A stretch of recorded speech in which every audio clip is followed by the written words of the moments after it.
Good morning, everybody. Looking like another beautiful day outside. So it's been a few days since we've gotten the hay cut and raked here, and I think it's ready to go for baling today. So that's one of the things we're going to be doing. Also, we're supposed to get a truck here with some lumber in about 10 minutes or so. Basically, the plan is to build some sort of a shelter out here for the cattle because, well, there's really not much other than a few trees. And I'd like to build something out here in case there's a storm or something. That way they have somewhere nice to be. So that's the plan. Also, if you guys enjoyed today's video, give that like button a little tap. It helps out the video a ton, and I appreciate it. Anyway, we're going to go see if we can drag the skid steer out of the shop here. We have something to unload when it comes with all the wood that we need. So right now we got the manure fork on here. I need to get the pellet forks. Set that there and grab the pellet forks.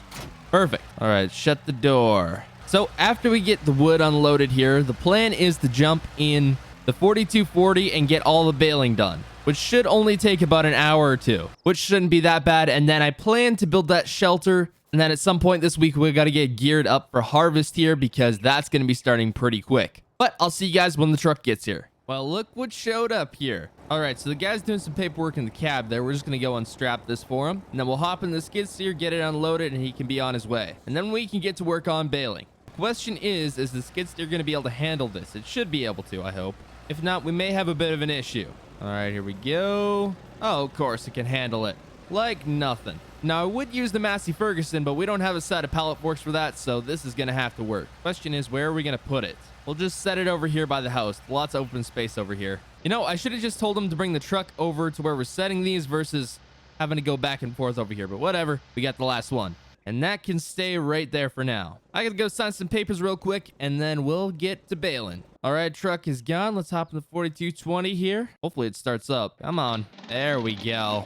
Always complains a little bit. All right, fire up the baler.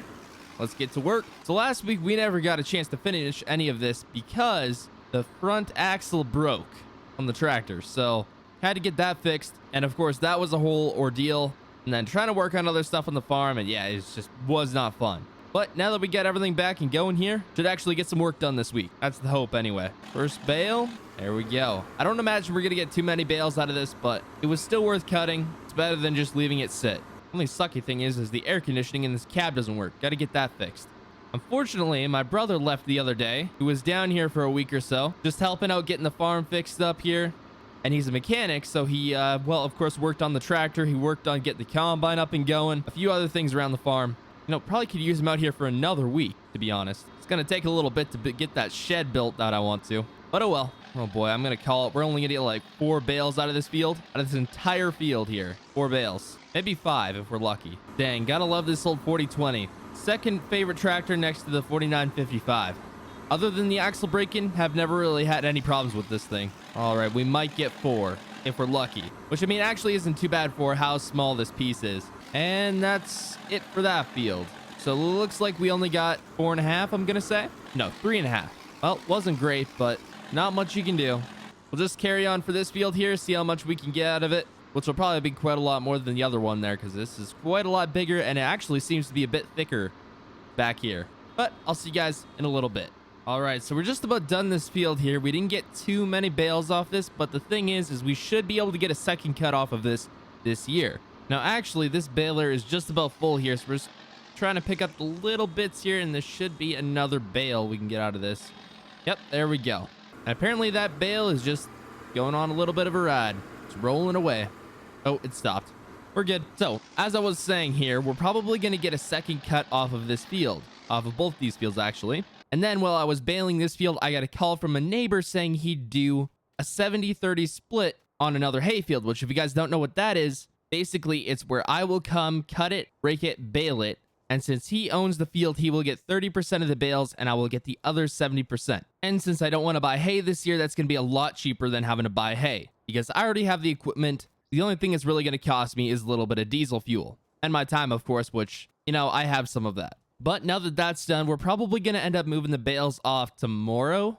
But I was thinking about building a hay shed, but we got to get the shed done for the cows first. But I was thinking the hay shed would go right back here. So probably going to get working on that this fall. Anyway, for now, we're going to jump in the skid steer here. We're going to get taking some of this wood out to the pasture so we can get working on that new shed. Also, the neighbor that called about doing that 70-30 split on the hay field Also asked me if I could come help him tin a roof for about an hour and a half, 2 hours tomorrow. So we'll probably go help him out with that. Since tomorrow, all we really got to do is just a few little chores around the farm, and we'll be good for the day, because really we're just waiting on the second cut of hay and then harvest that'll come here in the next few weeks. Hold on, gotta shut the gate. Don't want the cows getting out. All right, so we're taking this wood to a place I already worked on with the Massey Ferguson once we got it up and running, which is this place right here. This is where we're going to be putting the shed. It's in a nice little group of trees close to the back of the pasture here, so we're just going to set this wood down here. We already got it all leveled, so we don't really got to worry about that, just as long as the cows don't decide they're going to walk all over it or something. You know, I'm starting to think I need a Texas gate over here, but wouldn't work too well in the winter. Hey, don't you get out. It wouldn't work too well in the winter because, well, it would just get filled up with snow, and then the cows could walk right across it. So maybe if I built a Texas gate and then put a gate over it for the winter, maybe that would work. You know what am I thinking doing this? I could have gotten the delivery driver to just bring this right out to the field. You know what? I didn't have enough coffee this morning. That's my excuse. Sometimes you just don't think of the smartest ideas. It happens. Hold on. If I just book it to the build site and then book it back, I should be fine. Don't you dare get out, cows. Come on. Set the pallet down. Just set down. Ah, come on. There we go. Got it. Gotta go grab the last one here, and then we'll get to work. You know what? None of them are close to the fence here. I'm just gonna try book it. All right. Got the last pellet out here. Should have all the wood we need to get this going here, so I'll see you guys when it's done. So I went back to the house and got some supper there, and as you guys can see, got a pretty good looking shed. It's kind of late afternoon now. It took quite a long time.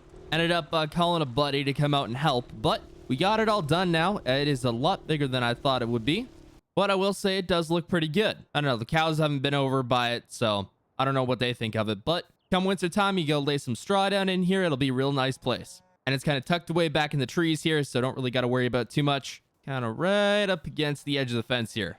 Well, pretty close anyway. Well, I think now that this is done here, I'm going to call it a day. Got some stuff to do inside the house, but my question is here, I got 2 vehicles here, and I only want to make 1 trip. So how can I make it so I only have to do 1 trip? All right, you know what? This works. I'm happy with this. I hope I don't break anything. Should be fine, though. I'm glad I figured out a solution. Probably going to break a lot of things, but oh well. Now, this is what's called working smarter, not harder. That, and I'm just being lazy, and I didn't want to have to walk back and grab the trike or the skid steer. Perfect. Just set that down right there, and we're good. All right, I got some things to do inside, so I'll see you guys in the morning. All right, guys. It's bright and early in the morning here. Next day. And we got a few things to do today.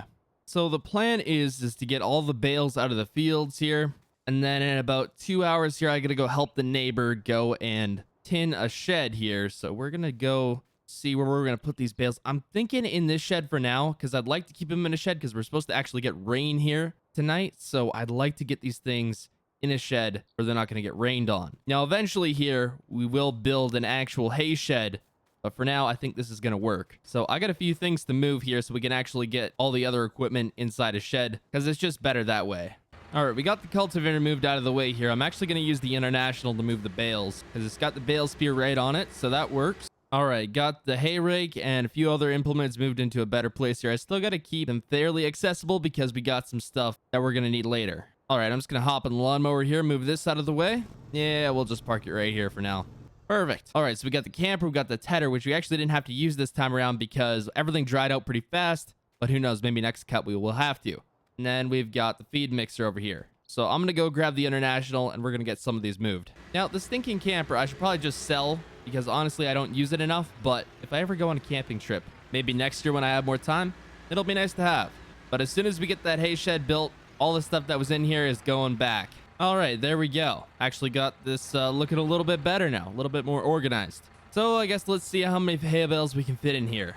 Now, these aren't the small ones like you normally see. These are the big ones. They take up a heck of a lot more space, but they're also a lot bigger, so they feed a lot more cattle than a normal small one would. They're also a lot harder on tractors' front ends, which the last thing we need is another one of those situations to happen. All right, got our exactly 3 hay bales off this chunk. Hold on, is there enough room to put a middle bale here? Maybe, just maybe. No, there is not. All right, how many bales did we actually get off of this field? 1, 2, 3, 4, 5, 6, 7? Okay, that's not bad. I mean, in total, that only means we got 10 bales, so it's not great. Hopefully we can get a better second cut. I doubt it, though. Usually the second cut's not as good as the first. But with that hay ground we're going to get from the neighbor there, and then the second cut, I think we should be good to go. I plan to actually get a bunch more hay land next summer because I don't want to have to scrounge around for hay every year. Especially if it's like a bad year for hay and we get next to nothing, we're going to need some extra ground. Unless we end up doing silage though, but we don't have the money to buy the equipment to do silage, nor silage pits and the equipment to do all that stuff. It's just, we don't have it. So that whole situation would never work out very well. All right, got the last 2 bales off the field here, and I actually got to get going to the neighbor's place because he's probably waiting for me at this point. That took a little bit longer than I thought it would. Moving equipment takes time. You know what? This year I thought we were actually going to be able to sell hay, but I guess it got a little more cows than I thought I would. And then I think I really overestimated the amount of bales we get off the field. So yeah, don't think we're going to be selling any this year, but I'm just going to park this here. Shut all the doors. We're going to get going to the neighbor's place. Should I take the truck? No, I want to take the 3-wheeler. Feel like I never get to use this thing enough. And he's just right down the road, so may as well have a little bit of fun. Woo, a little bit drifting. They just actually paved this road not too long ago, so it's nice and smooth. The neighbor we're going to go help out here is not the neighbor right here that we went and pulled his tractor out. It's the another neighbor right up there that we borrowed the stock trailer from. What the heck was that? Oh, you gotta be kidding me. Really? Really, the one time, I guess the second time. Oh, come on. The second time that I take this thing on the road. All right. Well, I guess I gotta wait here and see what he says. I should shut this off. All right, well, he gave me a ticket for driving this thing on the road. And he said I gotta drive this thing in the side of the road, aka the ditch. Which, you know, is just great because it's so dang bumpy in this thing.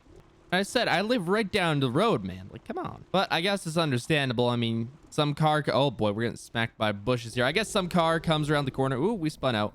I guess I did know it was illegal because I've gotten pulled over for this type of thing. I mean, he was very nice about it. He just said I could be driving it on the road, so probably going to just take the back roads because there's a back road that I can take over there that's not on the main road here, so this way was just shorter. But, oh, well, it happens, I guess. I kind of knew it was illegal, so that was my bad. I mean, I could have tried running with this thing, but I don't think I would have gotten very far, to be honest. All right, we are here. But anyway, guys, that's gonna be the episode for today. If you did enjoy, smash that like button. Also, if you're new, consider subscribing. Hope y'all enjoyed, and I'll see y'all in the next one. Straight from the bank, gassing up the tank, cranking up the radio, playing old